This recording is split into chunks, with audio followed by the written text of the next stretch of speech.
Now you think playing scales, playing with a metronome, It's amazing. Very fulfilling. working out new chords and learning your charts, the Nashville number system. Do you think that's the best thing for you? No, friend. Not even close. You need to be ripping out some Matchbox 20, some Queens of the Stone Age, some Limp Bizkit of the Biscuits. This all sounds like setlist gold to me, Baxter. Playing in a cover band is your number one way, your path to being an awesome guitar player, getting laid, Basically winning at life. having fun, and winning at life. Yes, Winning at life. It's pretty much you are Charlie Sheen during his peak moment of Tiger Blood. what was that? Was that 2.5 Men? Was that the name of that show? Yeah. I never watched that show, but It was like, and it's just I don't like sitcoms. I just like it never. It's not my jam. I was like, once TV's good now. But anyway, we're gonna go with this for a little bit. Take the ride with us. Enjoy it. You're gonna be pooping happiness the rest of the day because of this. Click like and subscribe, hit the old bell. and we'll drink down this poop encrusted trip together, and hopefully have a little fun. Oh. So as you're learning the guitar, even if you're the rote beginning stages, Yes. like you're just a new guitar player, and you got a few chords in there. Like you're like, what do I do? Find a friend, start a cover band. It can be genre unspecific. You pause this video right now and go listen to the wonderful, timeless classic "Start a Band" by Keith Urban and Brad Paisley, and it says everything we're trying to say. You don't need the rest of this video. You can pretty much go like that's. Could come back if you wanted. I mean, if you want to watch Jonathan and just like how he's just his sweltering good looks, You could stay here. Sweltering. sweltering. But no, it's going to force you to learn songs, learn how to play with someone. True. And it's so much fun. You will actually want to practice. You will want. I know it's weird. A lot of people don't get me wrong. And I spend most of my time playing guitar alone right now because I'm sad. But and that's just what time dictates. But no, if you have a chance to play with your friends or people you don't even know, it's the best thing ever. Yes. Your husband, your wife will not hate you as much anymore because you'll be gone. And you'll be doing this too. So it's a fringe benefits right there for your partner, your betrothed, your living companion. I mean, it could work the other way, but probably not. No, it's usually always better when you have a band. It's because unless you're like in the newlywed or dating age, like where you're still young and stuff like, no, I want to be together all the time. That changes. Yeah. It evolves, is what I like to say.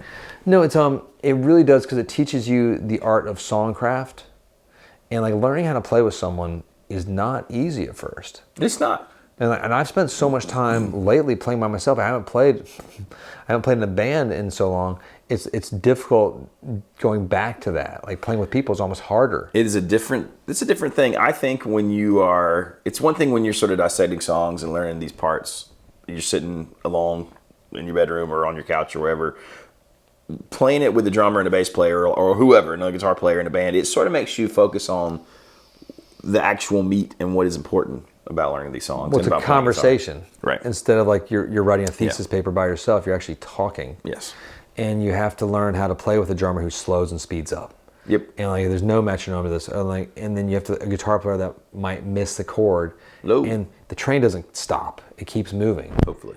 Well, if you stop, you can do it in practice. Bad, but don't stop. keep going. Just fix it. You can it's figure fine. it out.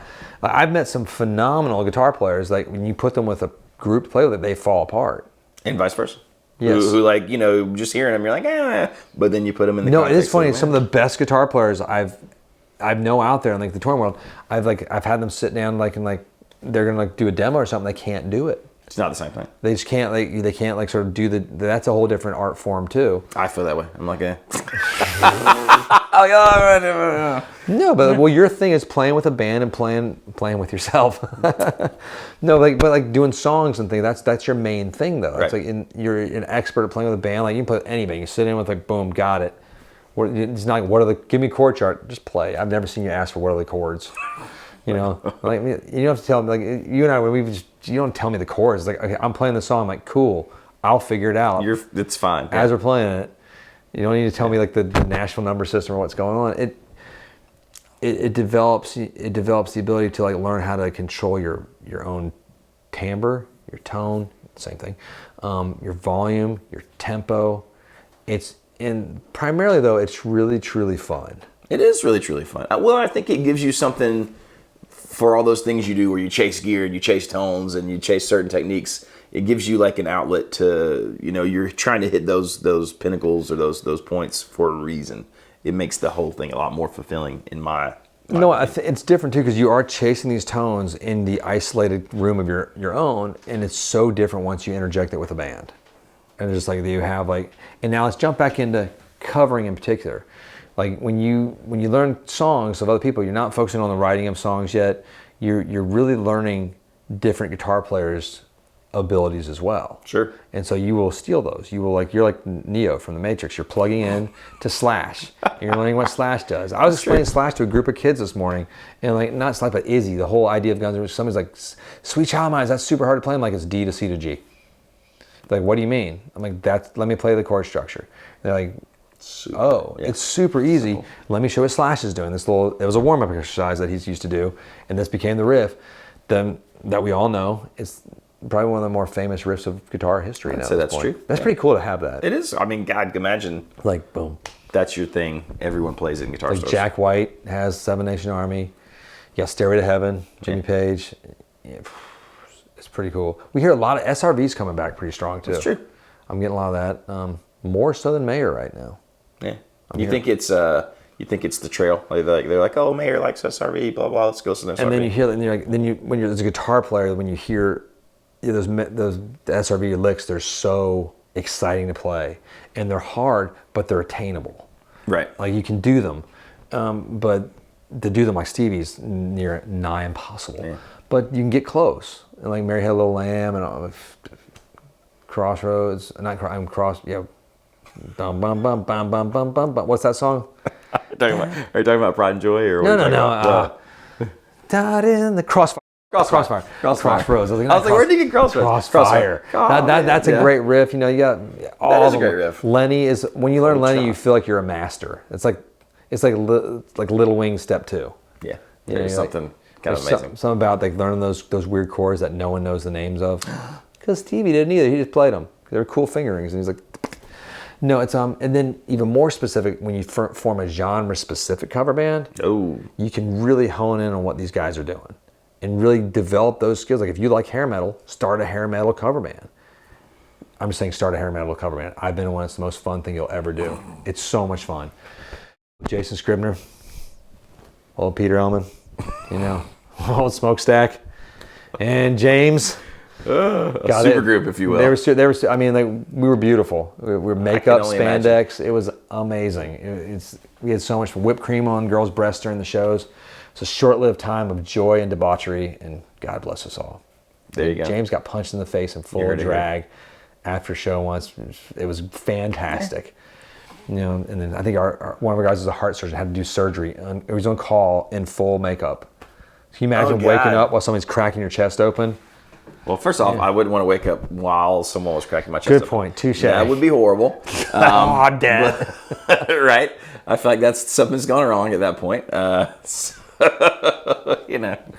It reminded me, deep pull aside, I'm sorry, I'm getting distracted right now. Oats Studio on Netflix right now. I think Neil Blomkamp was involved with this, the film director that did District 9 and some other great shows. But have you ever seen Oats Studios? No. It's just this, about 20 different short films. The first one is unbelievable. The rest are kind of okay. But it has sort of like people being, it's a terrifying sci-fi dystopian where like aliens have taken over Earth and we're sort of trying to fight back. It's about 22 minutes maybe. Okay. It's dark and awesome. Sigourney Weaver's in it even, just for a minute. Yeah. What was this from? It's on Netflix, and it's like a year old maybe. Okay. It's called Oats Studios, I think, and it reminds me when you said cracking the chest open, like when the aliens are like manipulating people a little bit, and they're horrifying. It's a great test of what you can do with cinematography and film, and just horror and sci-fi mixed. There you go. Like being awake when my friend Peter's doing surgery on me in full makeup. Yeah. And spandex with a sock in his pants. Just a thought. I think you should all have it done. No, I think it's just a great. So do it as quick as you can. Even if you're a pretty experienced guitar player, it will help you so much. It's just fun. Gives you something to do. Well, and when practice is fun, you practice. Yes. You look forward to it. That's obvious, but this is a really great way of learning other people's crafts, learning their way they play within those bands that you're copying. And then you can emulate that, and your skill set develops exponentially faster than you sitting alone at home. Oh my goodness, I think that's true. If you're plateaued, like if you Yes. you can't go, you're at a point where you can't go farther. Join a band, you'll do it. No, you still need so to do the quick. scales. You still need your arpeggios. If you're sweeping, sweep. You know.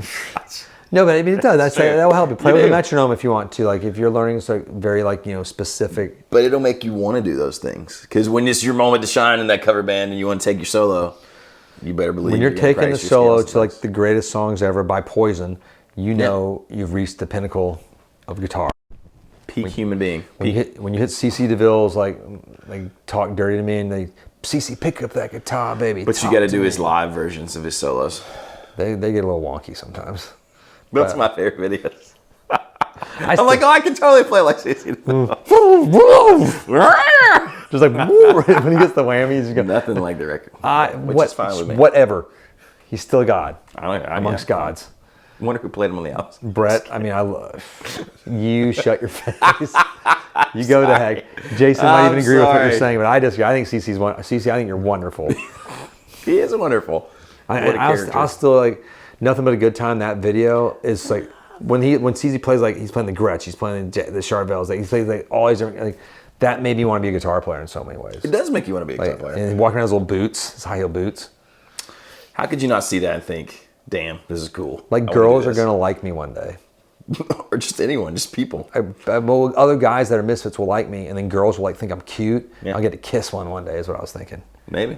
And I don't know I still didn't know if those guys were girls on Poison. I showed my kids the record cover of the Poison when they're all like dolled up. Yeah. It's commitment. It's confusing, but it's a lot of commitment. Love those boys. Flannel's easier.